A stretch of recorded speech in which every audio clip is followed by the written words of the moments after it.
Yeah, I real fast, just want to mention, I know you all saw the news on Grant Delpit. Very disappointed for Grant.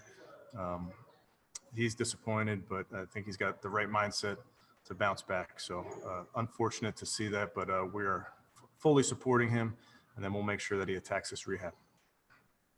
Appreciate that update. We will go to Tom Withers for our first question.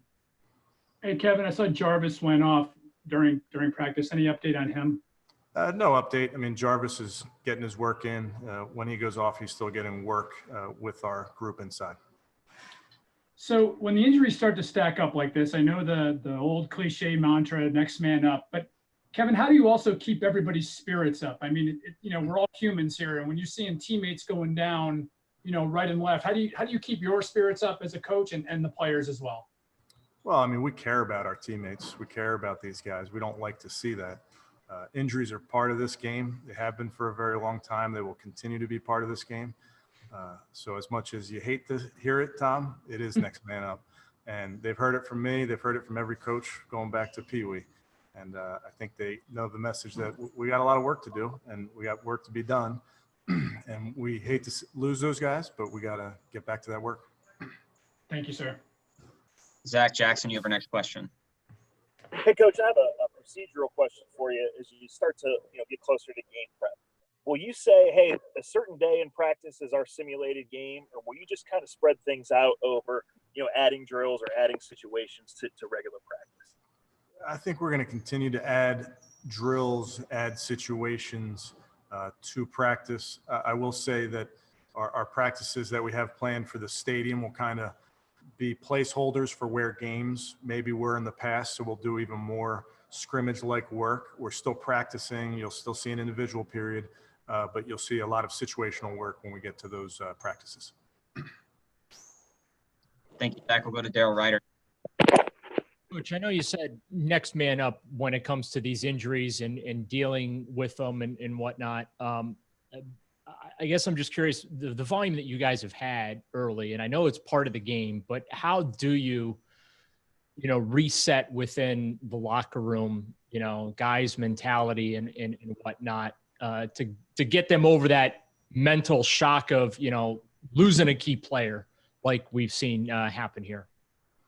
I think we have a resilient bunch, Daryl, and I think that they've all been on teams throughout their lives where injuries occur.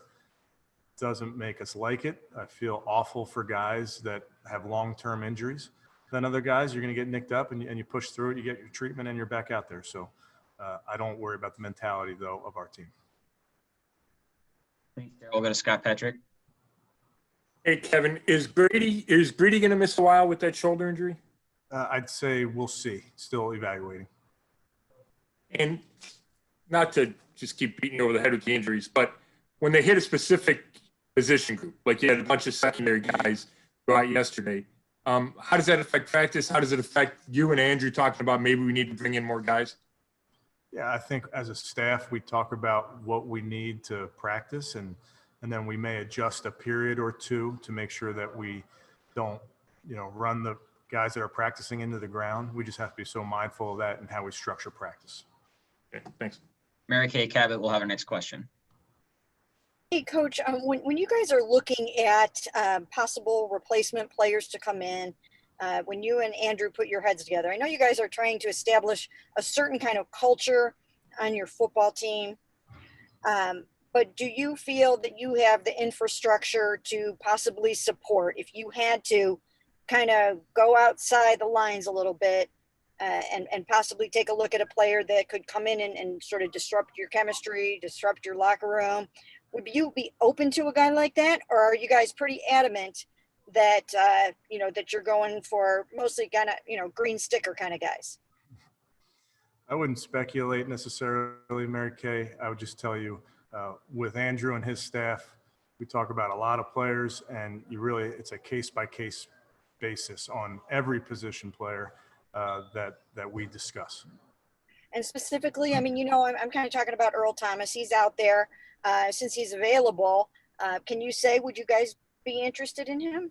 Yeah, I would leave that in Andrew's court, Mary Kay. Okay, thank you. Nate Trotter will have our next question. Yeah, Kevin, something, non-injury related. Baker mentioned the other day that your dad was actually in Austin when you went down there. I don't know if he was scouting. Was he scouting when you went down to see Baker? How important in terms of setting the foundation for your relationship that it wasn't just you and Baker, but his family, your dad, your families together. Yeah, that was a very strange coincidence. I called my dad. I said, "Hey, what are you doing?" He goes, "I'm packing a bag. I'm heading to Austin tomorrow." I said, "You're kidding me." So I'm calling him to tell him I'm heading to Austin tomorrow. And then we found out we're staying in the same exact hotel. So it goes to show how much we talk to each other. So very strange. I got there. He was there. We made sure we met up, saw him after dinner, hung out for a little bit the next day. So very, very strange coincidence. And I guess he came with you initially to go see the Mayfields at the bill. Yeah. No, he of course found out where I was having dinner and couldn't help himself. So he came over to say hi. He crashed the dinner with you and Baker. Was it just your families or just the two of you? Just the two of us. He couldn't help himself. Very good. Thanks. We'll go to Daryl Ryder for our next question. Hey, Coach, now that you're 10 practices into this thing here now, and you're almost done with this teaching phase, how would you evaluate just overall big picture where your football team is right now? I would say we're 10 days into it, 10 practices into it. You hit these rhythms and these beats of training camp, and you get hot days out there like it was today and yesterday, and you get a day off, and then you tell the guys, hey, we're right back out here after the off day in pads for another hard one. So there's an element of the dog days of training camp, which everybody knows what that feels like, what that looks like, and we just got to push through it. We're where we need to be from an installation standpoint. Guys are pushing through, getting into football shape as it may come in these next few weeks. So I think I can't peg it necessarily, Daryl, but I just would tell you that we're kind of hitting all the mileposts. Thanks, Daryl. We have two hands up. These will be our last two, Nate Ulrich and then Scott Petrick. Nate, you're up. Hey, Kevin, I know you weren't here last year, so you can't really make a comparison, but the Haslams talked to us recently about, Odell being more comfortable and being healthy, and they just think he's in a really good place. And we just talked to him. So I was wondering, what kind of sense do you have for his mindset, and how has your relationship evolved with him? He's been great. He's very communicative. We text a lot. He makes sure that we're talking about different plays that he likes. I mean, he's all in on ball. He's a veteran. He's kind of seen it all, so he's got some great insights. But he pushes out there. He's out there because you hear him, and he's got great juice out there on the field and an enthusiasm for this. So really appreciate what he brings to the practice field. And I want to ask you real quick about Harrison Bryant, because we all know rookies got a lot of time, on the field taken away, just like all the players, but then, obviously big adjustment here for them. And he seems to have shown up a lot, though, early in camp. So what's your progress report on him and what he's been able to do, despite the circumstances so far? Yeah, he's a very locked in young man.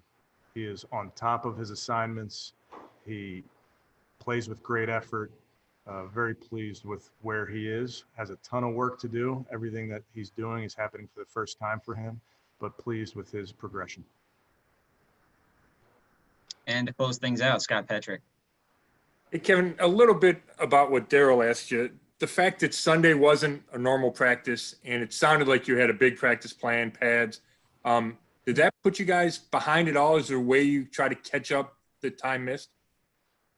Yeah, Scott. So we looked at that and just like you said, we just got to catch up that time that we missed. So just some minor adjustments over the next few days, I think we'll catch up. And I thought I heard you say that you were going to do some live tackling that day, but I don't think I've seen it the last couple of days. Is that still something you plan on doing? It is. And we're trying to make sure that we're getting our work in safely. So even some of the drills we did there, we'll do ball security drills. We'll do tackling drills that are thud, aren't necessarily live, but are just getting used to setting our pads. So it's something that will continue as we progress into this.